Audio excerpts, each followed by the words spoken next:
Banyak orang yang bilang bahwa fisika adalah ayah dari ilmu pengetahuan alam. Tahun sebelumnya, kita telah membuat video dan postingan tentang apa itu fisika dan beberapa cabang disiplin dari ilmu fisika itu sendiri.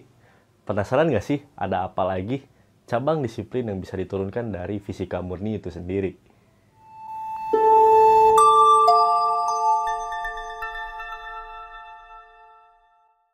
Yang pertama, astrofisika. Nah, bagi kamu yang senang mendalami ilmu-ilmu tentang astronomi, tentunya tidak asing juga dengan istilah astrofisika ini.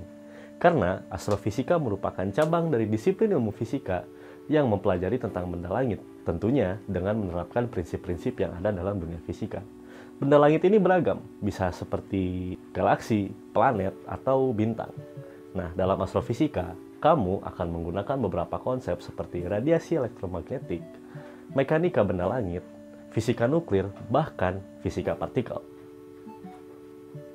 Yang kedua, kosmologi. Nah, ilmu kosmologi ini sebenarnya sedikit mirip dengan astrofisika. Namun, perbedaannya adalah kosmologi ini membahas tentang keseluruhan alam semesta, mulai dari awal pembentukannya, keberjalanannya, hingga berbagai macam takdir yang dapat dialami di masa depan. Dalam ilmu kosmologi ini, kamu akan banyak mempelajari tentang berbagai hal, seperti teori relativitas, cosmic microwave background, energi gelap, materi gelap, dan bintang serta galaksi generasi pertama. Yang ketiga, fisika medis. Nah, tahu nggak sih kalau kamu sebenarnya bisa bekerja dalam bidang kesehatan tanpa menjadi dokter? Salah satunya dengan mempelajari fisika medis.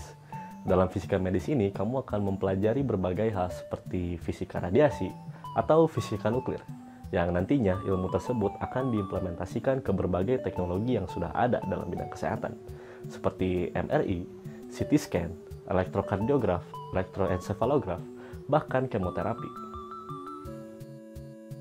Yang keempat, geofisika. Nah, sesuai dengan namanya, geofisika merupakan perkawinan antara ilmu kebumian dan juga ilmu fisika. Dalam geofisika ini, kamu akan pelajari banyak hal tentang fisik bumi dan juga fenomena geologi, seperti misalnya gempa bumi, gelombang seismik, dan medan magnet bumi.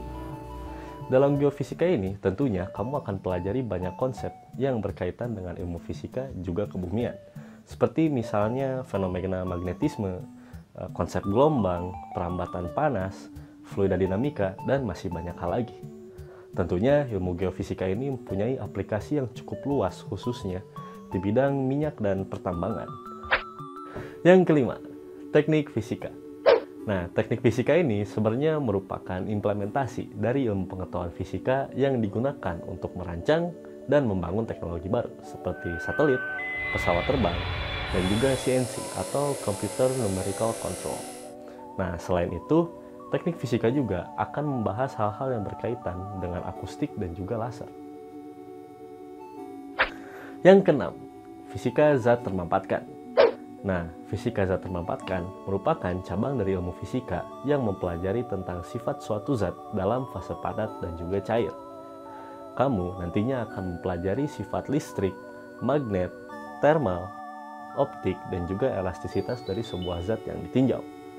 Semenjak penemuan fisika modern di awal abad 20, bidang ini telah mengalami perkembangan yang sangat pesat dan menghasilkan berbagai penemuan yang penting seperti transistor, sebuah komponen yang kecil namun memiliki peranan yang paling penting dalam sebuah komputer atau handphone. Yang ketujuh, kimia fisik.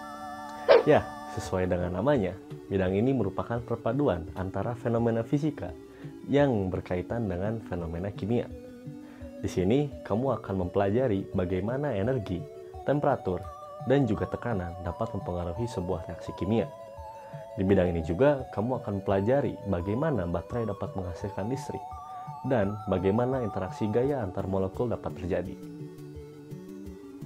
Yang terakhir, biofisika. Nah, jika sebelumnya fisika medis kita membahas tentang teknologi dalam bidang kedokteran, dalam biofisika kita berfokus pada bagaimana sistem biologi dapat bekerja secara fisik, baik dalam tingkat molekul hingga tingkat organisme. Ya, seperti bagaimana tubuh kita dapat menghantarkan sinyal listrik, bagaimana mata kita dapat menangkap cahaya, hingga bagaimana molekul-molekul dapat berinteraksi dan bergerak dalam sebuah sel. Itulah beberapa cabang yang dapat diturunkan dari ilmu fisika murni. Nah, sebenarnya masih banyak cabang-cabang yang dapat kita kupas tuntas secara menyeluruh. Kira-kira ada saran nggak nih apa yang harus kita bahas berikutnya? Yuk, tuliskan di kolom komentar.